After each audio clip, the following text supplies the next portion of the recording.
Robin and Sean here from the Evolving Homequest crew to discuss retirement. What's the name of our video? Oh, I don't know. It's on the phone. Okay, all right. Anyway, YouTube and the internet are full of advice and articles about when you should retire, how much money you need, blah, blah, blah. Should you retire earlier or should you retire later? The bottom line to me is there's no one size fits all answer, and you need to do your own homework. And it's based on several different conditions. If you've not implemented a household budget by now is the time to start. You don't need fancy software to make it happen. I've been doing it since before I bought my first home and before kids.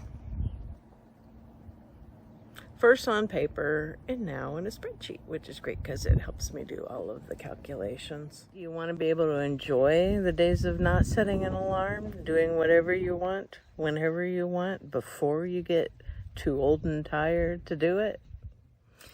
Of course, savings are very important, but again, very substantially, depending on your situation. There's no amount set for everyone. You need to determine what you're comfortable with as well as what you can afford. When I refer to savings, the average Joe does not have an extensive portfolio, and they're not really the people that I are relating to, I guess you can say. The people should all have financial planners that help them with that. For those of us who do not have those portfolios, we should start saving as soon as possible to have money to fall back on when life happens. And you should begin that as early as possible.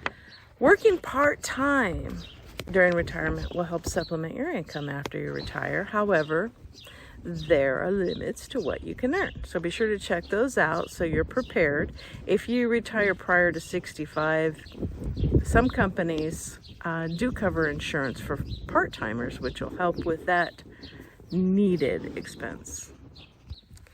Once you pay off a bulk of your debt, you can begin putting that into savings or CDs or whatever your choice may be to start earning a little extra income as it grows to meet your target date of retirement. My final thoughts are that tomorrow is never guaranteed, so keep in mind retirement is best as soon as you can afford to do so without regret, stress, or second guessing your decision. And so it's time to turn my attention to my wonderful husband, Sean. So she is the budgeteer of the both of us. And I am more of the, let's call it, math geek pair of us. So the financial consideration is very important when making this sort of decision. And for us, it's actually also very much about the quality of life consideration. Before I get to the quality of life thing, though, I'm going to let my inner math geek run a little wild. And we can talk about what it looks like at the age of 62 versus the age of 65. And then they call age 70 delayed retirement, which for us is a really stupid thing to do. So I'm not even going to talk about that. For some people, maybe, but for us, not so much. So SSA.gov, yes, that's Social Security Administration.gov, SSA.gov, was my starting point, and really probably ought to be yours too, because they will tell you to the penny how much you'll get when you retire at 62 and at 65, and if it makes sense for you, at 70 as well. Now, for me in particular, I would make approximately 30% less per month retiring at 62 versus me retiring at 67. So why would anyone take that kind of cut? Why not just wait and max out your total? Well, of course, I did more math. So at 62, I will make a reduced rate for 60 months before my 67-year-old self collects even my first payment. The math says that the total of my early retirement earnings and the total of my full retirement earnings would be the same a couple of months before my 79th birthday. That would be what they call the break-even point. That would be my particular break-even point. Now, I did watch another guy on YouTube who makes significantly more than I do, and so was in a higher income bracket, did his math, and he came out to about the same break-even point, around that 79-year-old age. We did some magic, and now she appeared over here on this side. And look, now she's in the shade, not blisteringly hot in the sunshine. There's still lots of flies, though. Yeah, well, you know, backyard life. Yeah. I mean, retired life. There you go. I like that More much to the better. point. So anyway, but as I was saying, the break-even point is about 79 years old, but that's where my quality of life conversation comes in. So I asked Google, because of course Google knows everything. I said, when is the average mortality rate or death rate of an average white American male?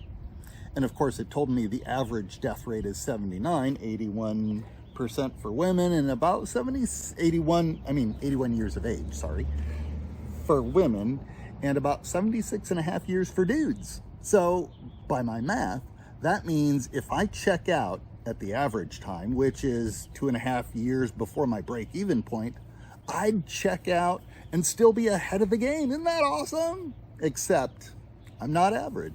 I am, I guess, ahead of the curve, and in fact, I plan on living to be maybe 100. So the point is not all about this math geek stuff. And in fact, you could, I believe there's actuary tables by insurance companies that will predict exactly, well, nobody's exact, except maybe the guy upstairs. But you in particular, the insurance company can predict approximately how long you're supposed to live. Oh wait, one more math geek thing. The Social Security Administration in 2026 says I can earn an additional little over $2,000 a month in addition to my retirement amount.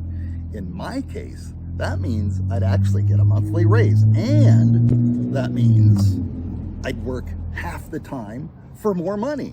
How cool is that? Let's do it. Okay, quality of life, even without the raise. For us, it makes sense. Robin and I will be able to maximize our time together, because tomorrow is not guaranteed. You've heard us say that before, and we kind of firmly believe that. I mean, things happen all the time in life. I mean, one drunken driver away. So keep that in mind, because tomorrow is not guaranteed for either one of us. No. Now, as far as my list, rocking chairs won't rock themselves, you know. Wait, how did that get on this list? Anyway, the realities of increased age is the reduction of about everything else from a health perspective. And that's the bones make you move even slower. The eyes don't quite see as well. Aches and pains cause limitations. And the list goes on. And according to my elders, we got to factor in things like strokes and heart attacks and things like that. Getting old apparently sucks. Now, as far as actual retirement, what to do with all that extra time? Well, this is a challenge for some who simply want to just hold a chair down with their tailbone. Now, keep in mind that if that's what your retirement looks like, you might be better off staying working, because active exercise, all of that stuff actually helps with your longevity.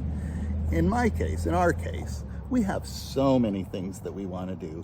I mean, together, we just love keeping up our garden. I think she has some cleaning chores for me that I get to help take over. For sure. And for me in particular, I have so many hobbies that I'd like to get back to and play a little bit more at. I mean, the senior center that I qualified for over a year and a half ago has this wonderful little pool league that I'll get to travel county.